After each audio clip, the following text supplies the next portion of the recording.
ninyo itong mga pole. Tayo ay papasok. Handa ba kayo? Handa ba kayo? Ang ating kasama na si Omar, pampakinggan natin. Hello po, again. Allahu Akbar! Allahu Akbar! Allahu Akbar! Thank you, Mr. MC. In the name of Allah. I appreciate for your kindness introduction to me as a speaker for today. Mabuhay po kayong lahat! Mabuhay! Mabuhay ang mga Muslim at mga Christian! Gusto po ba natin ang pagbabago? Alam po natin, ang mga pulis diyan sa likod, lahat-lahat po ang nandito! Pati mga pulis! May mga anak yan at saka gusto na ang tunay na pagbabago! Tama! Opo! Tama yan! Lahat ng mga kapatid natin na mga nandito ngayon, mga minamahal kong kababayan, nandito po kami from Lanao del Sur.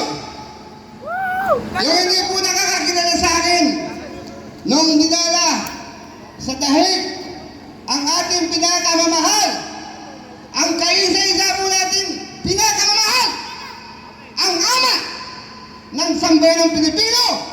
Isa po ako. Isa po ang aking uncle na graduated City Mayor of Marawi na nagtanggol pumunta sa Villamor Erdis para arangan ang hindi karapat-dapat ang pag-aaresto sa ating pinakamamahal nating ama ng sambayanang Pilipino. Magkaisa po ba kayo? Pwede po ba? Muslim man o Christian? Nandito po kami, mga kapatid niyo Muslim. Kaisa niyo po, kaagapay niyo po, para sa tunay na pagkakaisa ng sambayanang Pilipino. Allahu Akbar! Allahu Akbar! Gusto niyo pa ba may balik ang Duterte administration? Gusto niyo ba? Gusto niyo ba? Alam po natin, pati mga pulis, huwag kayong magalit sa akin. Gusto niyo ang tunay na pagbabago. Lahat po tayo, lahat ng government agencies sa buong Pilipinas ay awag na tayo.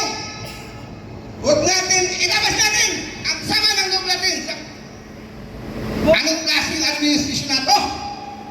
Yung hindi po nakakilala sa akin, paninsa lang po kayo dahil Muslim ako. Panatag ang pagmamahal namin sa sambayan ng Pilipino. Ako po si Sultan Omar Sharif. I was a former Manila Golden Coast and Cultural Center Administrator during the time of my beloved Tatay Digong. Allahu Akbar! Allahu Akbar!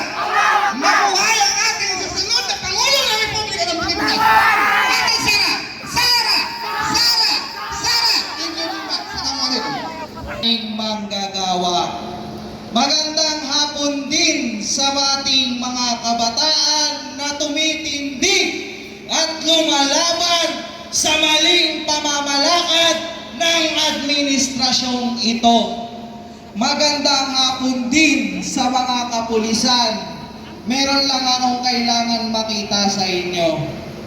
Matagal ko na siyang hinahanap. Ba't hindi nyo ilabas ngayon si Remulla? Palabasin nyo, patayuin nyo sa container nang malaman at marinig niya kung ano talaga ang hinain ng bawat Pilipino. Ngayon, tayo ay nagtitipon-tipon dahil sa ating kalakaran na at lahat tayong manggagawa ay bayani. Totoo yun, bayani kayo. Nagsakripisyo kayo para sa pamilya nyo, para sa bayan nyo, at hindi lang yun, kayo rin ang nagpapalamon sa mga nakaupo sa Malacanang. Mas marami pa silang pinag-usapan sa loob ng Congress. Wala namang nangyayari. Patuloy kayong naghihirap, gumagapang, dugot, pawis, pati buhay inalay para lang sila'y may makain habang sila'y nag-uusap at walang katuturan. Ang dami nilang nilalabas na issue. Araw-araw may gusto silang palabasin. Araw-araw may gusto silang ituro. Pero ano ang nangyayari pagkatapos? Pilipino ang gutom, walang solusyon na nagawa.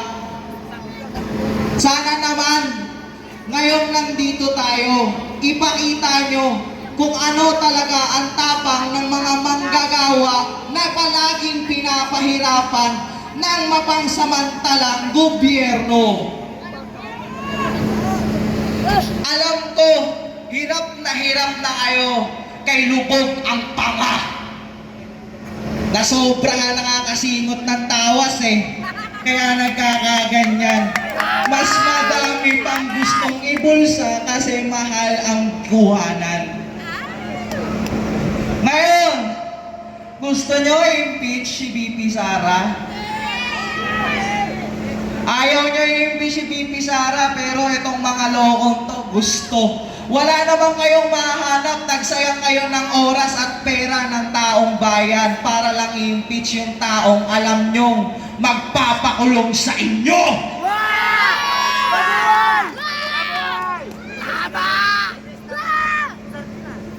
Hanggang kailan kayo magpapakatigas ang muka? Hanggang kailan nyo titiisin ang daing ng bawat isang Pilipino, bawat isang kabataan, bawat isang magulang, bawat isang manggagawa dahil sila'y nagugutom, dahil wala silang kinikita at lalong-lalo na walang nakikinig na gobyerno sa kanila.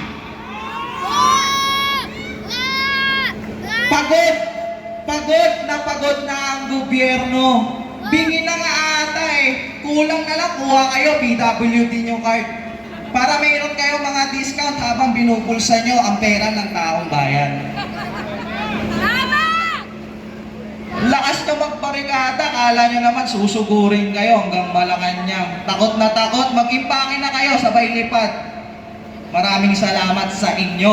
Ngayon, ang gusto ko na lang sabihin sa inyo, ituloy natin ang laban na ito hanggat hindi tinatanggal ang ibat, ang bat, at hindi bumababa ang langis, hindi babalik sa normal na pamumuhay ang tao. Sana'y patuloy na magkaisa ang mga Pilipino. Inaasahan tayo ng isang totoong bayaning manggagawa rin natin, kundi si Vice President Sara Duterte. Siya ay isa sa mga totoong manggagawa dahil siya ay may pakialam sa Pilipino, may pakialam sa paligid, at unang-una pa sa lahat, siya ay kayang magpakita kahit binabatikos ng buong Malacanang. Kayong mga pinagbibintangan pa lang, nagtatago na.